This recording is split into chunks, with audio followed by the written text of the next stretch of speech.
മലയാളിൻ്റെ ഭാരതപ്പുഴ വളരെയേറെ ശ്രദ്ധിക്കപ്പെടുകയും ചർച്ച ചെയ്യപ്പെടുകയും ചെയ്തിട്ടുള്ള നല്ല അഭിപ്രായങ്ങൾ അതിനെക്കുറിച്ച് വളരെയധികം വന്നു കഴിഞ്ഞു. മലയാളിന് ഇപ്പോൾ ഡോക്യുമെൻ്ററി സംവിധായകനുള്ള അവാർഡ് കിട്ടിയതായിട്ട് വായിച്ച സമയത്താണ് ഇപ്പോൾ സിനിമ വീണ്ടും നമ്മുടെ ഈ മേഖലയിൽ ചെയ്യുന്നത്. എനിക്കിത് ആദ്യം പ്രദർശിച്ചപ്പോൾ തന്നെ കാണാൻ വേണ്ടി പറ്റി.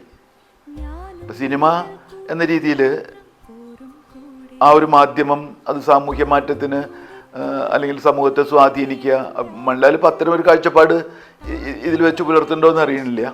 പക്ഷേ വളരെ സംഘർഷം നിറഞ്ഞ വളരെ യാന്ത്രികമായിട്ടുള്ള ഒരു ജീവിത പരിസരത്ത് സ്വാതന്ത്ര്യത്തിൻ്റെ ഒരു വെളിച്ചവും വായുവും ഒക്കെ തന്നെ ഒരു സ്വാതന്ത്ര്യത്തിലേക്കുള്ളൊരു ജാലകം തുറക്കുന്നത് പോലെയാണ് ശരിക്കും ഭാരതപ്പുഴ നമുക്ക് അനുഭവപ്പെടുന്നത്.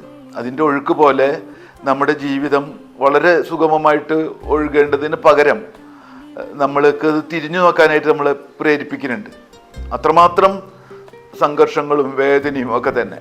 ഇപ്പം പൊതുവെയൊക്കെ ആളുകളുടെ പ്രയാസങ്ങളുടെ അടിസ്ഥാനം പണമാണോ, കുറച്ച് പണം കിട്ടിയാൽ നന്നായിരുന്നു എന്ന് എല്ലാവരും പറയുന്നൊരു സ്ഥിതിയിലേക്ക് ഒരു വ്യവസ്ഥ മാറിക്കഴിഞ്ഞിട്ടുണ്ട്.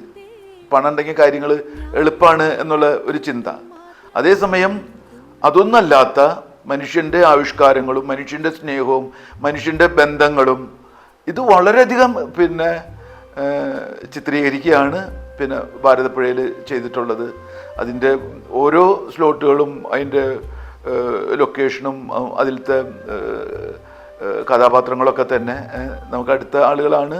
വളരെ ഒരു സൗന്ദര്യം, ആനന്ദം ഒക്കെ തന്നെ നമ്മുടെ ചിന്തയെ പ്രകോപിപ്പിക്കുന്ന രീതിയിലുള്ള ഒരു ചിത്രമാണ് ഭാരതപ്പുഴ എന്ന് സംശയമില്ലാണ്ട് പറയാം.